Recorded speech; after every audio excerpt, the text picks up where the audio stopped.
Hello guys, good morning. लोगोफोर खबरफ्रा माब्रै गासैनाबो माखासे सुबुंफ्रा अनलाइन गैया जानो हागौ। आं जोबोद खुसि मानो होनोब्ला नोंथांमोना मिथिखागौ आं मानो खुसि। आं मैयाहाय आसामाव सौफैनानै गथ'नि खामानिखौ मावखांनानै आं दायो एसे माने रेस्ट लानो मोनबाय। दायो बे गथ'खौ जों न'आव दोननानै फैखांबाय। ओमफ्राय मैयाहाय गामियावबो सावरायलाय ओमफ्राय बे मानसिखौ दोनना फैनानै पुलिस केस जाबाय बिनि गेजेरावहाय एफआइआर होबाय जाय मानसिया लांदोंमोन बिनि बिबथैखौबो बिनि असे बिबथै ओमफ्राय दायो स्टेटमेन्ट गासिबो लाजोब्बाय दै गाबोन मैयानो फुरा लाजोबदों। ओमफ्राय एसे ससे प्रसेस दंबावो बिनिफ्राय जोब्बाय आरो मैयाहाय माने हर जाबाय नालाय माने मोनाबाय नालाय ओंखायनो जाजोबनो हायासै माने खालामजोबनो हायासै। जोङो मैया फुंनि 6टायाव मोनफैदों। ओमफ्राय गुड मर्निं ब्रादार सोर बुंदों? आमयन नार्जारिया बुंदों good morning. Okay thank you स' माच। कृष्णा श्री कृष्णा बार' गुड मर्निं आदा good morning. Dhananjay Narzary thank you ब्र' थेंक इउ। अके स' लोगोफोर गोबां खुसि नङा होमबा बेबायदिनो जों गासैबो रायजो राजाफ्रा खौसेथि जानानै खामानिखौ मावनांगोन नङा होमबा। आङो बेलेग जायगायाव दङ नेटवार्कआ बेयाव मोजां नाङो लाइभ होनो थाखाय आं नोंथांमोनजों मोगा मोगि लाइभआव फैनो नागिरनानै माने लुबैनानै बेवहाय आं फैनाय जादों। ओमफ्राय बिनि उनावहाय मा होनखो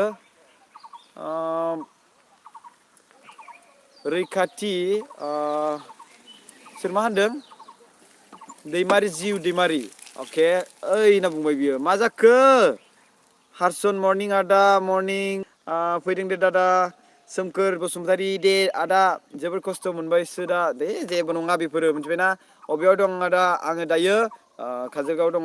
गुड मर्निं सिद्धार्थ बर' गुड मर्निं। दैमारि जिथु दैमारि ब्र' गुड मर्निं। काजलगाव माने सिडली सिलाम बसुमतारी माहा दं? सिडली सुबुंसार बार' good morning brother good morning. Daithun Narzary good morning.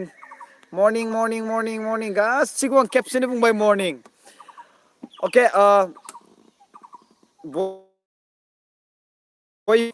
गासिबो लोगोफ्रा आंनि फंबाय बिनानावमोनहा एसे सांग्रां जाना था मिथिबायना। मिडियाम दैमारि आं बुजियासै आदसा नों स्ट'रिखौ बुजियाखैब्ला सिगाङाव भिडिअ आपल'ड खालामखानाय दङ बेखौ नों नायनो हागोन। ओमफ्राय आं बेखौनो बुङो कि नोंसोर गासिबो एसे सांग्राङै था मिथिबायना। गावनि बिबथैजों माबा मोनसे ओरैबायदि क्लस जानाय गावनि बिदाजों माबा मोनसे क्लस जानाय बेफोरबायदि जानो नाङा। सांग्रांथि था नों थिग थाबानो रावबो जेबो खालामनो हाया आरोना। स' आं ओंखायनो उन्दै नालाय बुजिया नालाय ओंखायनो नोंसोर उन्दै होननानै आं नोंसोरखौ दायो बुजायनो सानदों बुंनो सानदों कि सांग्रां थानांगौ बयबो मिथिबायना। स' नोंसोरखौ बुजायग्रा गैया नालाय आं दायो बुंनो फैदों मिथिबायना। नोंसोरखौ बुंग्रा गैया नालाय आं दायो डाइरेक्ट बुंनो फैबाय। नोंसोर दा आंखौ नायो हिसाबै आं दाख्लैबावै क'क्राझाराव थांदों दियाबारियाव बेयावनो थादों जोंनि आमाइ दङ। बिनिफ्राय आङो माखासे गोबां जायगायाव बेरायबाय उन्दै गथ'फ्रा आंखौ गोबां नायो। गोबां इन्ट्रेस्ट मोनबाय आङो बिरादनो एखेबारे आरो ओरै दियाबारिनि ओरै साइडथिं जाय ल' कलेज साइडथिं जाय मोनसे हाबा जादोंमोन बेवहाय हाबायाव आंखौ लेंना लाना थांदोंमोन जोंनि बे ब्रादारा। ओमफ्राय बेयाव थांनानै माखासे बुरिफ्राबो आंनि भिडिअ नायो गोबां गोजोननाय मोन्दों। आरो ओजोंहाय गसाइगाव साइडथिंबो थांदोंमोन आङो बिथिंजायबो ओमफ्राय गथ' फरायसाफ्राबो नायो गोबांनो माने उन्दै बुरिफ्राबो मोजां नाङो आरोना। आरो आं मैयाहाय माबायावबो थांबाय बामोनगाव एरिया 2 नं थालिरबारि जा सनियानि केसआव सनियानि जाथाय जानायाव जोङो बेयाव थांदोंमोन। गोबां माने बुरि सिन्थाय आं भिडिअ आपल'ड खालामगासिनो दङ बिनि बागै बाट आं बेखौ बि एम सोदोब चेनेलाव आपल'ड खालामगोन दै बे सावरायनायखौ बि एम सोदोब चेनेलाव थांनानै नायबानो जाबाय मिथिबायना। स' बेवहाय आपल'ड खालामगोन बुरिफ्रानो आंखौ मोजां मोनो आरोना गोबां गोजोननाय मोनदों आङो नोंसिनि अननाय मोननानै आरो माने आंनि बांसिन माने इम्परटेन्टआ जाबाय आबैयाथ' बुजिबाय बिसोर मानि थाखाय बुजिदों बिसोर माने बुजिनांखा नालाय ओंखायनो आंनि बुंनाय बाथ्राखौ बुजिबाय आरो सानै हयै बुजिबाय। बै उन्दै गथ'फ्रा आंखौ गोबां मोजां मोनो बेनिफ्राय देरसिन आंनो जेबो माने बाथ्रा गैबावला मानो होनबा बै उन्दै गथ'फ्रानो नेक्स्ट जेनेरेसन मिथिबायना। बै नेक्स्ट जेनेरेसन बै उन्दै गथ'फ्रानो नेक्स्ट जेनेरेसन बैसोर उन्दै गथ'खौ आङो बुंनानै बिसोरनि गोसोफोरखौ मोजाङै लाबोनो हानाय माने आंनि बिराद मोजां खामानि आरो आं सानो आरोना। बे उन्दै गथ'फ्रा बुजिनायानो आंनि थाखाय बिराद देरसिन आरोना। आरो आंजों समान आरो आंनिफ्राय एसे गेदेर बैसोनि मानसिफ्राथ' एसे एटिटिउडआनो थाखागोनखा।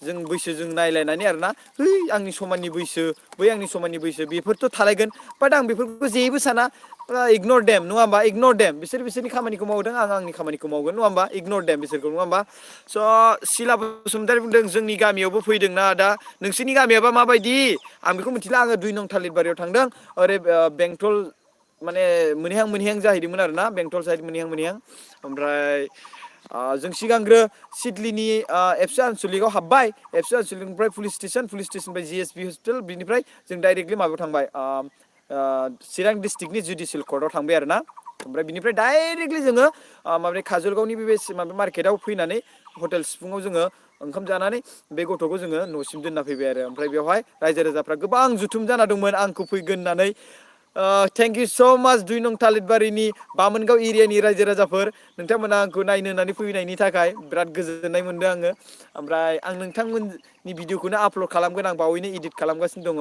ओमफ्राय थेंक इउ स' माच गाइस बाय बाय नोंथांमोना गावनि लाइफखौ एसे मोजाङै नोजोर होनानै आरो बे नङाखि बिबथै बियादै बा फिसा माने बिदा जानाय माने ट्रास्ट खालामथारनांगौ मिथिबायना बे नङा गावनि असे बिफा गावनि असे बिमा गावनि असे बिबथै गावनि असे बिदा बेफोरखौबो गोबां बे बाथ्राखौ नायोबा बिदिन्थि नङा होमबा बे बिदिन्थि लानानै बे बाथ्राखौ बिदिन्थि लानानै जोङो नायनो हायो जे जोङो फोथायनाया एसे बिराद गोब्राब आरोना नङा होमबा जे गावनि बिबथैयानो बेफोरबायदि खामानि मावनाय मिन्स माबोरै नङा होमबा स' take care guys be confident believe yourself and focus on your study focus on your aim target ओमफ्राय फरायनायफ्रा मोजां हो एग्जामफ्रा मोजां हो क्लास 10 नि एग्जामफ्रा आरो बिनि गेजेराव हायार सेकेन्डारि एग्जामफ्रा मोजां हो आङो माने फरायनाय मार्कल' पार्सेन्टेज लाखिनो नाजा आं फरायनानैल' पास जानाय बेफोरबायदि साननो नाङा पार्सेन्टेजबो लाखिनो नाजा आंथ' मा बुंबावनो हानो बेनो बास जोंना BM पास ग्रुपआ फैगासिनो दङ बेनो मोनसे गोजोनथाव रादाब